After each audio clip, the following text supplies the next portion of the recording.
Hello' guys, good morning. এইফালে শুই উঠি ৰাতিপুৱা একদম পথাৰে পাইছোঁহি, কাৰণ কালিৰ পৰা আমাৰ ইয়াত পানী আকৌ বাঢ়িছে। ৰাস্তাটো বহুত বাঢ়িলে কালিৰ পৰা আজি একদম পথাৰতো পূৰা পানী হৈ গৈছে। আমাৰ গোটেই ৰোৱাবোৰ মানে পানীৰ তলতে আছে এতিয়া। তাকে বোলো চাই আহোঁগৈ বুলি পথাৰলৈ আহিলোঁ। আৰু এইফালে এয়া চাওক, প্ৰায়বিলাক পানী তল পৰিলে দেই। এইকেইডৰা বাৰু সিমান ধৰিব পৰা নাই, আৰু দূৰৰকেইডৰা মানে গোটেই পানী তলতে আছে। এয়া ৰোৱা চেনেই নাইকিয়া হ'ল, আৰু ৰোৱা আছে বুলি কোনেও ধৰিবই নোৱাৰে। গোটেই মানে পানী আকৌ বাঢ়িছে। পানী শুকাইছিলে অলপ কেইদিনমানৰ আগত, আকৌ এতিয়া পানী বাঢ়িছে।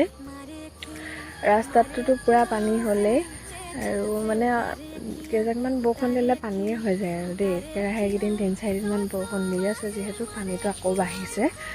আৰু তাকে এইকেইদিন একেৰাহে বৰষুণ দি থকাৰ কাৰণে একদম মানে ইমানেই দিগদাৰ হৈছে নহয় অহা যোৱা কৰা। আৰু এতিয়াতো পানী বাঢ়িলেই। আপোনালোকৰ ফালেও পানী বাঢ়িছে নি সকলোৱে জনাব দেই। আমাৰ ফালেতো পানী বাঢ়িছে বাৰু, আগতকৈ বহুতেই বাঢ়িলে।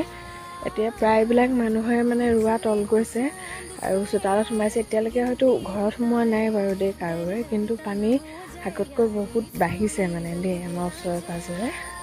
সেয়াই আৰু পানী বাঢ়িছে বুলি ক'লে ভয়ে লাগে। গোটেই ৰোৱা তল গৈ আছে এতিয়া। ইমান কষ্ট কৰি ৰুইছিলোঁ, কি হয় নাজানো আৰু দেই। বেয়াই লাগিব এনেকুৱা হ'লে বহুত বেছি। আৰু ইমানকৈ মানে